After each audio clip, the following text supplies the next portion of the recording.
ربی اشرح لی صدری ویسر لی امری واحلل عقدۃ من لسانی یفقہوا قولی۔ الحمدللہ، میں راحلہ سلیم ڈاکٹر محمد سلیم کی وائف ہوں۔ الحمدللہ ہم لوگ بھوپال سے بلونگ کرتے ہیں۔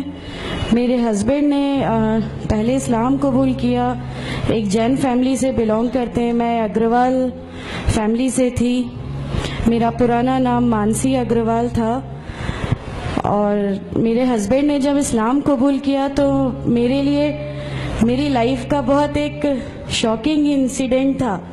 میں نے فرسٹ ٹائم کسی کو پہلی بار دیکھے، میں نے کسی کو نماز پڑھتے ہوئے دیکھا۔ میں نے اچانک یہ اکثر کر کے ایک پرٹیکولر ٹائم ہوتا تھا اور یہ گھر سے کہیں چلے جاتے تھے، اور میں ان سے پوچھتی تھی کہ آپ کہاں جاتے ہیں، تو یہ رپلائی کرتے تھے this is none of your business, you have to do your job. تو میں بھی خاموش ہو جاتی تھی۔ باقی میرے فادر ان لا سے اکثر ان کی ڈیبیٹ اور سب کچھ ہوا کرتا تھا، بٹ مجھے نہیں سمجھ میں آتا تھا کہ یہ ڈیبیٹ کیا ہے، یہ لوگ کس بات پہ اتنا زیادہ، مطلب ان کا ڈیبیٹ اتنا ایگریسو موومنٹس پہ کیسے آ جاتا ہے۔ تو باقی پھر ایک دھیرے دھیرے جب مجھے یہ اسلام کے پہلے تو یہ لوگ نہیں بتائے، بٹ فرسٹ ٹائم جب میں نے ان کا فجر کی نماز تھی اور اچانک میری نیند کھلی اور میں نے ان کو نماز پڑھتے ہوئے دیکھا، میں نے ان سے پوچھا کہ آپ کیا نماز پڑھ رہے ہیں، کیونکہ صرف ٹیلی ویژن پہ دیکھا تھا کہ ہاں ایسے جو کرتے ہیں وہ نماز کے ایکشنز ہیں۔ میں نے ان سے پوچھا کہ آپ نماز پڑھ رہے ہیں، انہوں نے کہا کہ ہاں میں نماز پڑھ رہا ہوں۔ میں نے بالکل دیر نہیں کی میرے فادر ان لا کو بتانے میں۔ میں روم سے باہر نکل کے اور میں نے سب سے پہلے ان کو بتایا کہ پاپا جی آج ان کو میں نے نماز پڑھتے ہوئے دیکھا۔ تو انہوں نے مجھ سے کہا کہ ٹھیک ہے خاموش رہو، ابھی کسی سے کہنا نہیں، ہم دیکھیں گے کیا کر سکتے ہیں۔ اب وہ جو میری لائف کا مومنٹ تھا، وہاں سے میرے کو ایسا لگا کہ یہ کیا ہوا، مطلب یہ کیا کر رہے ہیں، ایسا کیوں کر رہے ہیں، یہ کہیں یہ کسی ایسے ویکتی سے تو نہیں مل گئے جو ان کو ٹیررزم کی طرف لے جا رہا ہے، اور یہ ایسی چیزوں میں تو نہیں انوالو ہو جائیں گے۔ ایک بہت بڑا ڈر جو میرے اندر تھا وہ، اور on that time I was pregnant, تو میرے کو ایک بہت کھلبلی سی لگی رہتی تھی کہ یہ کیا چل رہا ہے، یہ کیا چل رہا ہے۔ پھر دھیرے دھیرے کر کے جب میں ان کی بکس وغیرہ جو المیرا میں رکھی رہتی تھیں وہ میں پڑھنے لگی اور ڈھونڈنے لگی، یہ چھپا کے رکھا کرتے تھے، اور مجھے جب بھی کوئی بک ملتی تھی تو پھر میں اس کو پڑھنے لگی۔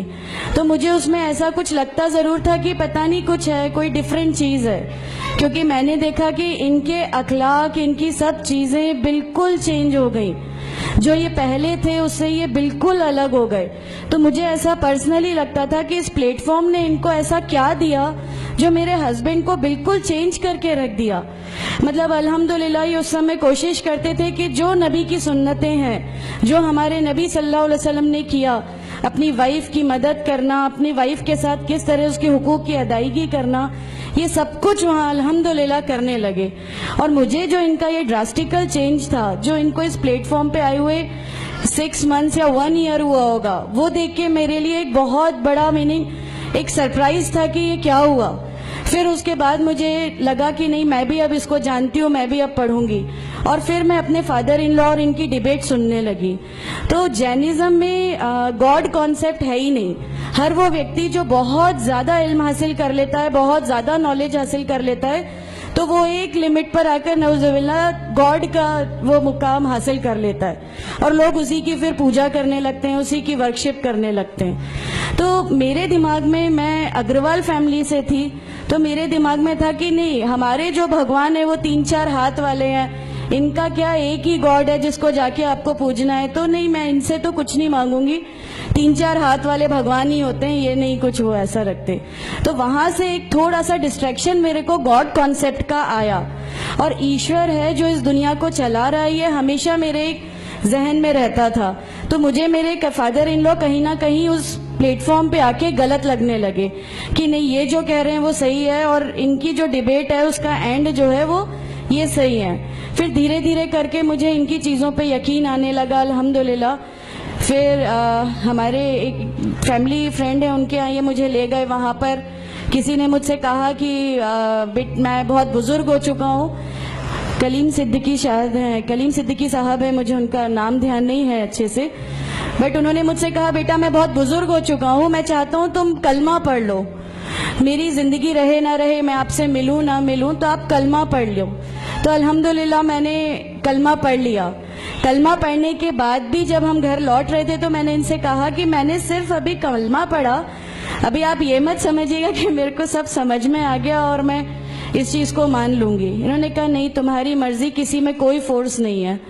تو الحمدللہ اللہ تعالیٰ کا احسان ہے, اس کلمے کی طاقت تھی. اور یہ ہمیشہ کہتے تھے تمہیں کوئی دعا مانگنی ہے تو تہجد میں مانگا کرو, تہجد کا جو ٹائم ہوتا ہے وہ بہت قیمتی ہوتا ہے اور اس میں اللہ تعالیٰ سب کی دعائیں قبول کرتا ہے. انہوں نے مجھے ایک دعا سکھائی تھی کہ تم ایک دعا مانگو کہ یا میرے رب اگر میرا ہسبینڈ غلط راستے پر ہے تو اس کو صحیح راستے پہ لیا, اور اگر میں غلط راستے پہ ہوں تو مجھے صحیح راستہ دکھا دے. الحمدللہ میں یہ دعا کنٹینیو مانگتی تھی.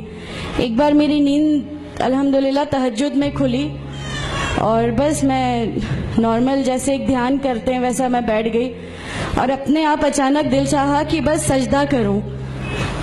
میری زندگی کا وہ پہلا سجدہ تھا اور اس بہت لمبا سجدہ تھا, اور اس سجدے میں نے میرے رب سے کیا کیا مانگ لیا مجھے بھی نہیں یاد ہے. اور اس سمے مجھے ایسا فیل ہو رہا تھا جیسے اللہ تعالیٰ خود مجھ سے بات کر رہا ہے, اللہ میرے سوالوں کا جواب خود دے رہا ہے.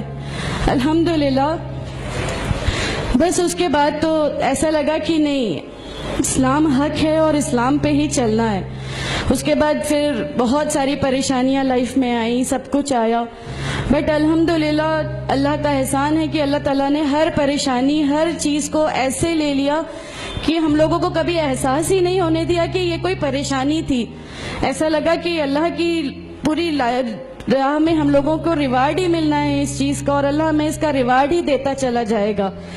الحمدللہ بس اس سمے سے شروعات ہوئی تھی دین اسلام کی. الحمدللہ آگے چل کے پریشانیاں, تکلیفیں ہر ریورٹ کی زندگی میں آتی ہیں, لیکن میں ہر ریورٹ بہن سے یہ کہنا چاہتی ہوں کہ اللہ کی خاطر آپ لوگ اس دین میں آئے ہیں, کسی اور چیز کے لیے نہیں آئے.